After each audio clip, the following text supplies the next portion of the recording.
Hello students, process costing में आज हम करेंगे इंटर प्रोसेस प्रॉफिट मेथड। जैसा कि आप सब जानते हैं, process costing is that form of operation costing which is use to ascertain the cost of the product at each process और stage of manufacture where processes are carried। इसमें हर एक process की अलग कॉस्ट कैलकुलेट की जाती है। तो एक प्रोसेस की आउटपुट दूसरे प्रोसेस की इनपुट बन जाती है जब तक कि फाइनल प्रोडक्ट तैयार नहीं हो जाता। तो इसमें इंटर प्रोसेस प्रॉफिट मेथड एक मेथड है। इंटर प्रोसेस प्रॉफिट मेथड में the output of one process is transferred to the subsequent process not at the cost but at a price showing a profit to the transfer process. कि जैसे suppose ये process 1 है, ये process 2 है, ये process 3 है। तो अगर सपोज प्रोसेस 1 की जो कॉस्ट है वो 100 रुपीज़ है, तो ये जब 100 रुपीज़ ये कॉस्ट आई है तो एट कॉस्ट प्रोसेस 2 को ट्रांसफ़र नहीं करेगा, इसमें कुछ परसेंटेज ऑफ प्रॉफिट ऐड कर लेगा। सपोज ये इसमें 25 रुपीज़ प्रॉफिट ऐड कर लेता है। तो अब जो ट्रांसफ़र प्राइस होगी फॉर द प्रोसेस 2, तो ये प्रोसेस 2 को 125 रुपीज़ प्राइस शो करके प्रोसेस 1 से मटेरियल प्रोसेस 2 को ट्रांसफ़र होगा। ऐसे ही जब प्रोसेस 2 है, अगर सपोज़ इन्होंने बोला है कि हम जैसे ये 25% 125 हो गया, तो अगर इसमें 10% प्रॉफिट ऐड किया प्रोसेस 2 ने, तो ये 12.5% इसमें ऐड हो जाएगा कॉस्ट पर, ये हो जाएगी 137.5। तो फिर प्रोसेस 3 भी अपनी परसेंटेज ऑफ प्रॉफिट, अगर सपोज इसका भी 10% प्रॉफिट है तो 10% यहाँ पर ऐड करके फिर फिनिश्ड स्टॉक अकाउंट को जो आउटपुट है वो ट्रांसफ़र की जाएगी। तो हम इंटर प्रोसेस टेक्निक यूज़ क्यों की जाती है? नंबर 1 है to assess the performance of the process operation.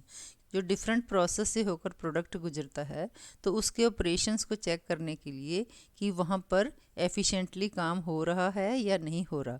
Economically हम मटेरियल को यूज़ कर रहे हैं या लेबर प्रॉपरली काम कर रही है नहीं, लेबर कॉस्ट हमारी कर रही है या नहीं, हमारी लेबर कॉस्ट जितनी आनी चाहिए उतनी आ रही है या उससे ज़्यादा आ रही है। तो ये एफिशिएंसी चेक करने के लिए हम inter process profit method use करते हैं। सेकंड है to examine whether the output can compete with the market और नॉट। सेकंड ऑब्जेक्टिव हमारा होता है कि हम ये देखें कि हमारी जो आउटपुट आ रही है, जो हमारा फाइनल प्रोडक्ट मार्केट में तैयार होगा, उसकी कॉस्ट उतनी ही कॉस्ट आ रही है या नहीं जितनी हमने डिसाइड की है, वो एट द एंड मार्केट में कम्पीट कर भी पाएगा हमारा प्रोडक्ट या नहीं। कहीं ऐसा तो नहीं कि हमारे प्रोडक्ट की cost at the end market के बाकी प्रोडक्ट जो डिफरेंट कंपनीज़ के हैं उससे हमारे प्रोडक्ट की कॉस्ट ज़्यादा आ जाए और हम मार्केट में अपना प्रोडक्ट प्रॉफिटेबली लॉन्च ही नहीं कर पाएँ। थर्ड है to decide whether the output should be sold without further processing और putting the further processing. Third objective हमारा होता है कि हम ये देखें जो हमारा प्रोडक्ट मैन्युफैक्चर हो रहा है वो हम एज इट इज़ सेल करेंगे को और भी फर्दर प्रोसेसिंग की ज़रूरत है टू बी मार्केटेबल। तो इसलिए inter process profit method use किया जाता है। अब इस एग्जांपल से हम समझेंगे कि इंटर प्रोसेस प्रॉफिट मेथड में हम डिफरेंट प्रोसेस अकाउंट कैसे मेंटेन करते हैं। तो ये हमारे पास प्रोसेस 1, 2, 3 दिया हुआ है और साथ में फिनिश्ड स्टॉक अकाउंट दिया हुआ है, और क्वेश्चन में लिखा है कि the output of each process is charged to the next process at a price calculated to give a profit of 20% of transfer price, that is 25% of cost price। अब इस क्वेश्चन में 20% ऑफ ट्रांसफ़र प्राइस दिया है, तो ये 25% of cost price निकली कैसे है? इसका फॉर्मूला होता है percent over 100 minus percent into 100। तो हमारे पास परसेंटेज दी है ट्रांसफ़र प्राइस की 20, 100 माइनस 20 इंटू 100, तो इसका आंसर आ जाएगा 20/80 इंटू 100। तो ये काट के हमारा हो जाएगा 1/4, तो ये बन जाएगा 25। तो 25% ऑफ कॉस्ट बन जाता है ऑफ ट्रांसफ़र प्राइस। तो इस फॉर्मूले से आप कॉस्ट प्राइस की क्या परसेंटेज है ये कैलकुलेट कर सकते हैं while calculating inter process profit. Process 1 account, तो मटेरियल 20,000 था, पहले हम टोटल में ये है प्रोसेस वन अकाउंट, तो इसके कॉलम क्या बनेंगे, पर्टिकुलर्स, टोटल, कॉस्ट और प्रॉफिट। ऐसे ही क्रेडिट साइड में भी पर्टिकुलर्स, टोटल, कॉस्ट और प्रॉफिट कॉलम बनेंगे। तो ये आपको क्वेश्चन में दिया हुआ है कि मटेरियल कितना यूज हुआ है प्रोसेस वन में और डायरेक्ट वेजेस कितनी यूज हुई है। तो हमारी कॉस्ट जो है वो कितनी है, ये कॉस्ट कॉलम में हम लिख देंगे 20,000 और डायरेक्ट वेजेस लिख देंगे 15,000। अब इन दोनों का टोटल कर देंगे तो ये हमारा हो जाएगा 35,000। मटेरियल या वेजेस में प्रॉफिट का एलिमेंट नहीं होता, तो इसलिए यहाँ पर हम नील कर देंगे, डैश डैश डाल देंगे। तो उसके बाद है लेस क्लोजिंग स्टॉक, ये भी आपको क्वेश्चन में दिया है। तो क्लोजिंग स्टॉक में क्या होता है, जब क्योंकि इंटर प्रोसेस प्रॉफिट है जो मैंने अभी आपको बताया था, तो इसमें प्रॉफिट का एलिमेंट हो भी सकता है और नहीं भी हो सकता। तो इसके लिए हमने पहले चेक करना है थ्रू वन फॉर्मूला। तो उसका फॉर्मूला है cost of stock is equal to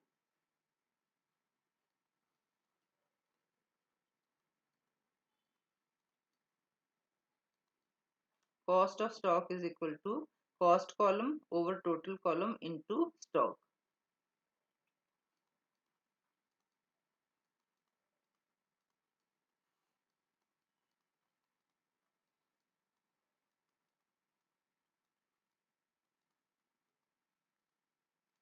इसमें हम कॉस्ट कॉलम का टोटल लिख लेते हैं जो कि इस क्वेश्चन में 35,000 है, और टोटल कॉलम जो हमारे पास है वो भी 35,000 ही है, इनटू ये जो हमारे पास क्लोजिंग स्टॉक है। तो ये क्लोजिंग स्टॉक हम लिख के फिर इसका देख लेते हैं कि इसमें कॉस्ट कितनी है और प्रॉफिट कितना है। तो ये कॉस्ट हमें स्टॉक का पता चल जाता है कि इसमें प्रॉफिट है या नहीं है। तो ये हमारा जो आंसर है ये 5,000 ही आ रहा है। तो इसका मतलब ये हमारे पास सारी की सारी कॉस्ट ही है, इसमें कोई भी प्रॉफिट का एलिमेंट नहीं है। तो यहाँ हम पूरी कॉस्ट लिख लेंगे और उसके बाद हम माइनस कर देंगे जैसा कि आप प्राइम कॉस्ट निकालते वक्त करते हैं। तो यहाँ प्रॉफिट का कोई एलिमेंट नहीं है, इसलिए यहाँ पर हम डैश डाल देंगे। तो ये हमारी प्राइम कॉस्ट होगी। तो अब जैसे इसमें लिखा है कि टू प्रॉफिट 25% ऑफ कॉस्ट, ये हमारे पास 30,000 है। 30,000 हमारी कॉस्ट 30,000 है। 30,000 का हम 25% निकाल लेंगे, तो ये हमारा आ जाएगा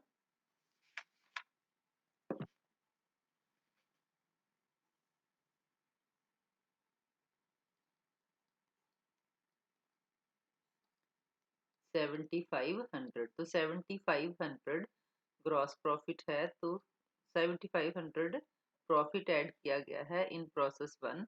तो इसमें ऐड करके हमारा टोटल आ जाएगा 3,7,500। कॉस्ट कॉलम का टोटल है 30,000 और अब प्रॉफिट कॉलम में सिर्फ 7,500 आएगा, तो ये 7,500 हम यहाँ पर एंटर कर देंगे। तो यही हमारा जो टोटल है ये ट्रांसफर होता है टू दी प्रोसेस टू। तो प्रोसेस टू में टोटल का कॉलम हो जाएगा 3,7,500, कॉस्ट कॉलम 30,000 और प्रॉफिट हो जाएगा 7,500।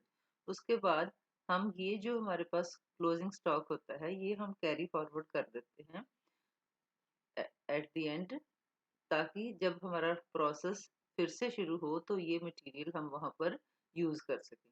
ये हमारे पास कितना है, 5,000 है। कॉस्ट पूरी 5,000 है, इसमें प्रॉफिट एलिमेंट कोई नहीं है, तो इसलिए हम एज इट इज यहाँ लिख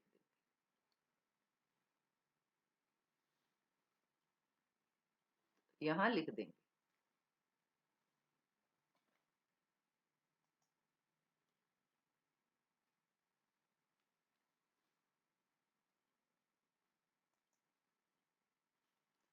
तो क्रेडिट साइड का भी हम टोटल कर देंगे 3,7,500, ये 30,000 और ये 7,500।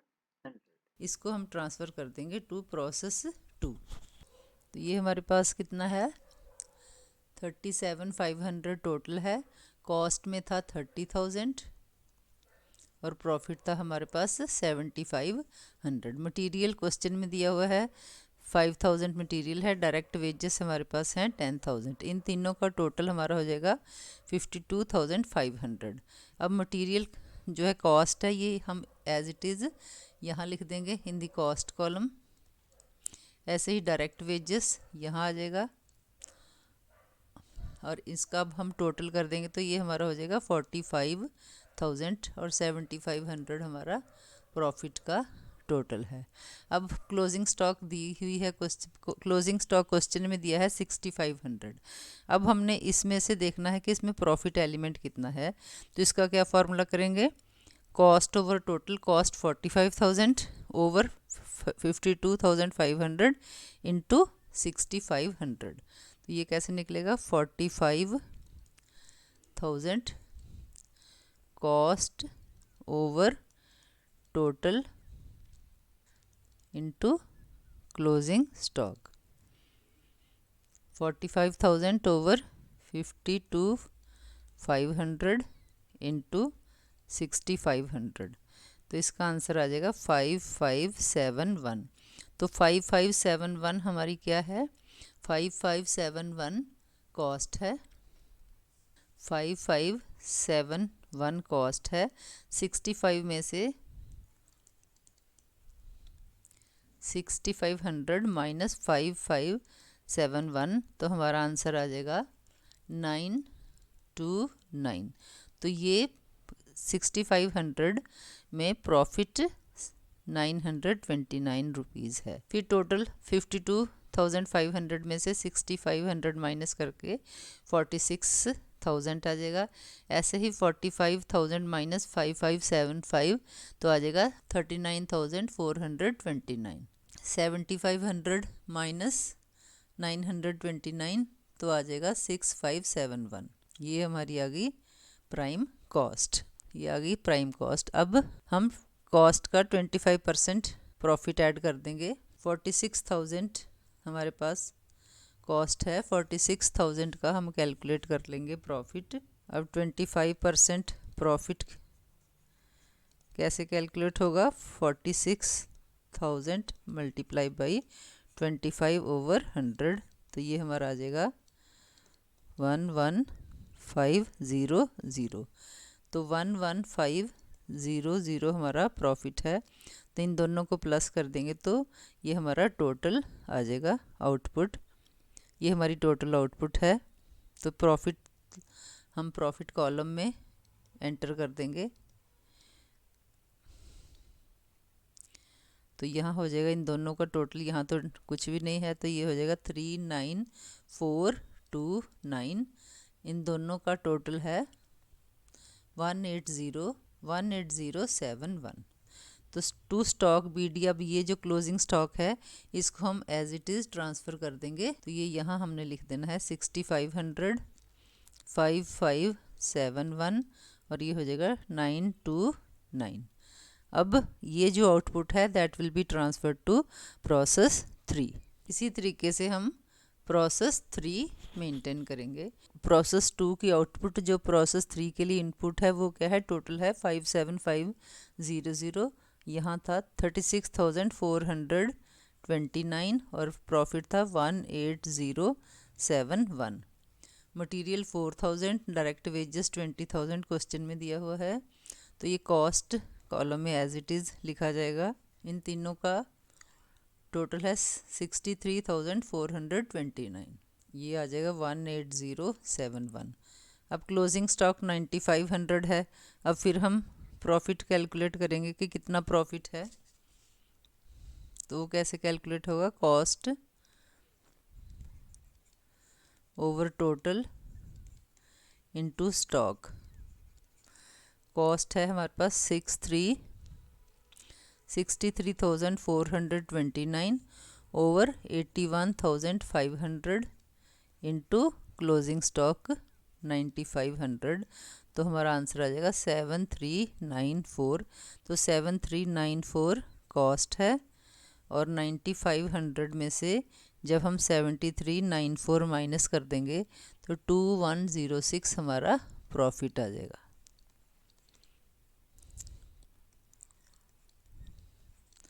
अब लेस कर देंगे टोटल में से क्लोजिंग स्टॉक, जैसे 81,500 में से 9,500 माइनस किया 72,000 आ गया। ऐसे ही 63,429 में से 7,394 को हम माइनस कर देंगे तो आंसर आ जाएगा 5,6,035। ये आ जाएगा 15,965। अब 25% ऑफ प्रॉफिट, तो प्रॉफिट 25% किसका कैलकुलेट करना है, ये हमने कैलकुलेट करना है 72,000 का। तो 72,000 का 25% हमारा आ जाएगा 18,000 प्रॉफिट आ गया। ये हम प्रॉफिट कॉलम में लिख देंगे। तो यहाँ टोटल कर देना है हमने, यहाँ टोटल हो जाएगा 90,000, 56,035 और इन दोनों का टोटल है 33,965। ये आउटपुट ट्रांसफ़र हो जाएगी टू दी फिनिश्ड स्टॉक। ये है 90,000, 56,035 और ये है 33,965। ये क्लोजिंग स्टॉक है जो हमने कैरी फॉरवर्ड किया है 9,500। यहाँ आ जाएगा 7,394, इधर आ जाएगा 2,106। प्रोसेस 3 के बाद हमारा बनेगा फिनिश्ड स्टॉक अकाउंट।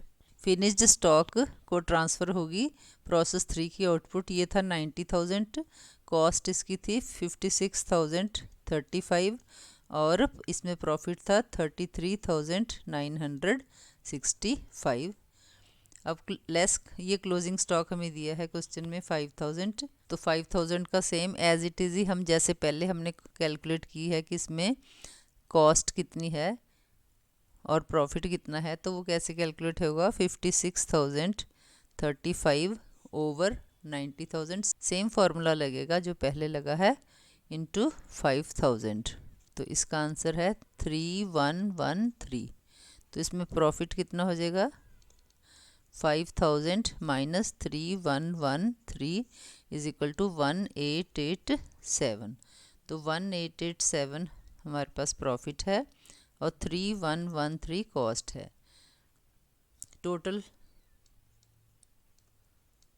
माइनस करके ये आ गया, इन दोनों को भी माइनस कर देंगे तो हमारा आंसर आ जाएगा 5,2922 और इधर आ जाएगा 3,2078। अब ग्रॉस प्रॉफिट, अब इसमें ग्रॉस प्रॉफिट हम 25% नहीं ऐड करेंगे, ये हमें क्वेश्चन में सेल दी हुई है। तो सेल हमें जो क्वेश्चन में दी है वो है 1,10,000।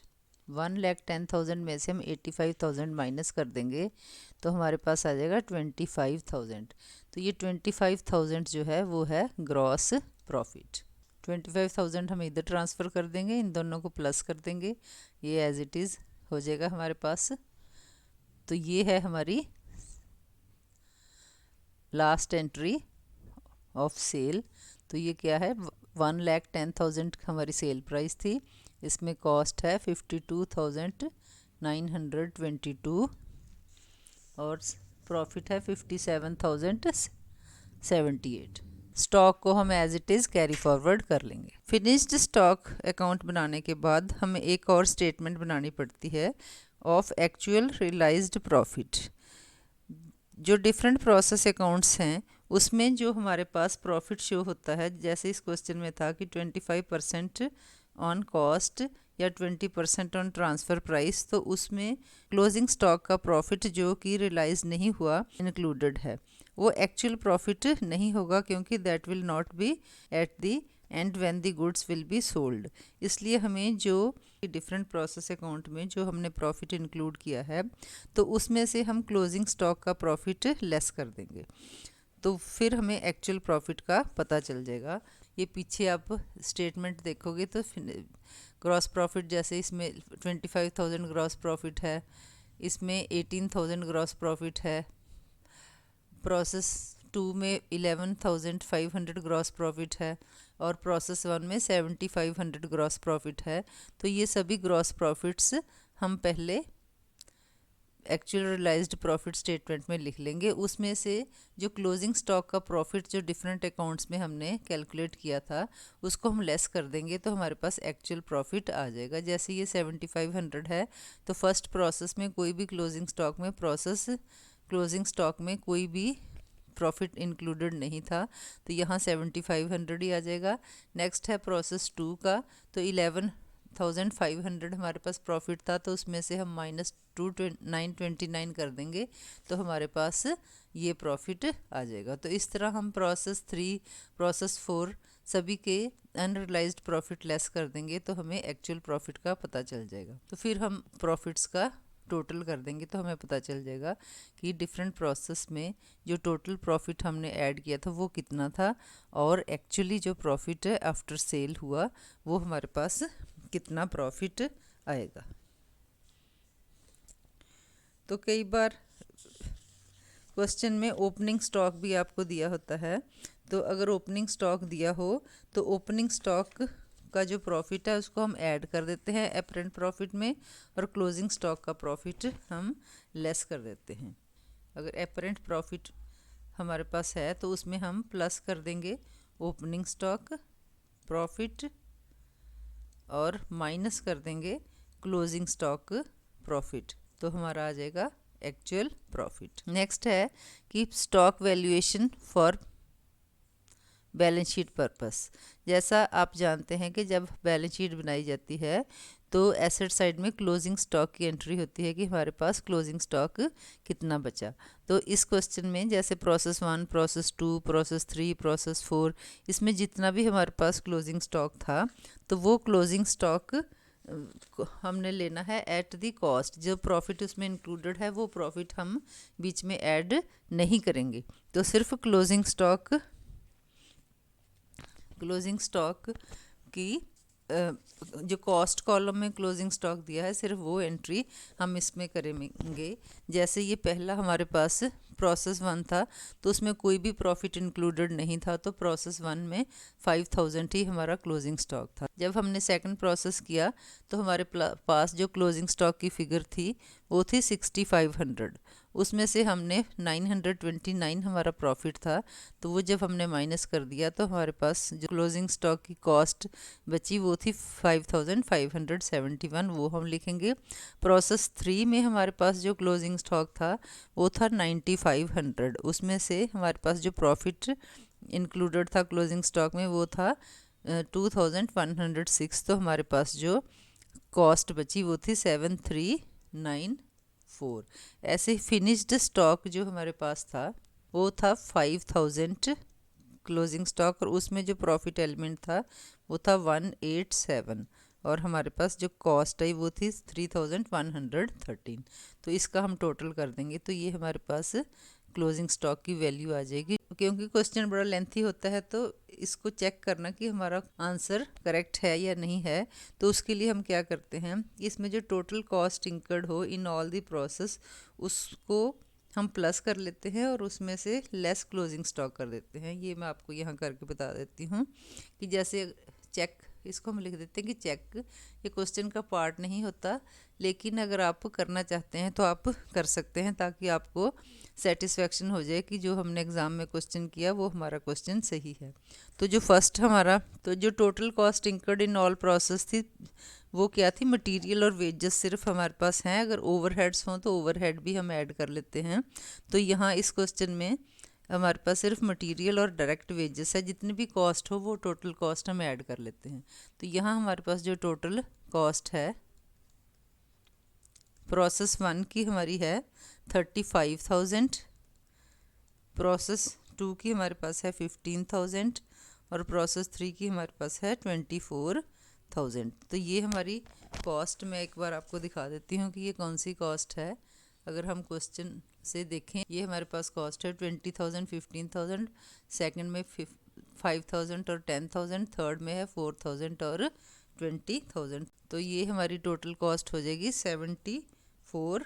1000 और इसमें से हम cost of goods sold less कर देंगे। ये कॉस्ट ऑफ गुड्स सोल्ड कौन सी है?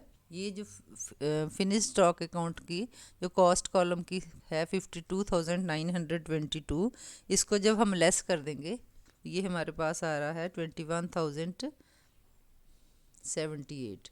ये कॉस्ट ऑफ क्लोजिंग स्टॉक और stock valuation of balance sheet, इन दोनों के आंसर सेम होने चाहिए। अगर ये दोनों सेम हैं तो इसका ये मीनिंग है कि आपका क्वेश्चन करेक्ट है। एक बार मैं फिर बता देती हूँ चेक कैसे करते हैं कि जितनी भी हमारे पास डिफरेंट प्रोसेस में कॉस्ट है, जैसे अगर आपके पास मटेरियल की कॉस्ट है, लेबर की कॉस्ट है, कोई और डायरेक्ट एक्सपेंस अगर क्वेश्चन में दिया हो डायरेक्ट एक्सपेंस हैं, या कोई ओवरहेड्स हैं जैसे फैक्ट्री ओवरहेड्स, कोई भी आपके पास अगर डिफरेंट प्रोसेस में ओवरहेड्स हैं तो उन सभी की हम कॉस्ट, डिफरेंट प्रोसेस की कॉस्ट को टोटल कर लेते हैं और उसमें से जो लास्ट हमारा प्रोसेस होगा उसमें जो हमारी cost of goods sold value आएगी उसको हम माइनस कर देंगे तो हमारे पास कॉस्ट ऑफ क्लोजिंग स्टॉक आ जाएगा। तो ये कॉस्ट ऑफ क्लोजिंग स्टॉक हमारा जो हमने बैलेंस शीट पर्पस के लिए हमने डिफरेंट प्रोसेस में से जो क्लोजिंग स्टॉक की कॉस्ट की वैल्यू निकाली है, अगर वो हमारी सेम होती है तो फिर हम ये अज्यूम करके चलेंगे कि हमारा क्वेश्चन सही है। तो स्टूडेंट्स ये था प्रोसेस अकाउंटिंग का inter process profit method. Next method में हम स्टडी करेंगे इक्विवेलेंट प्रोडक्शन।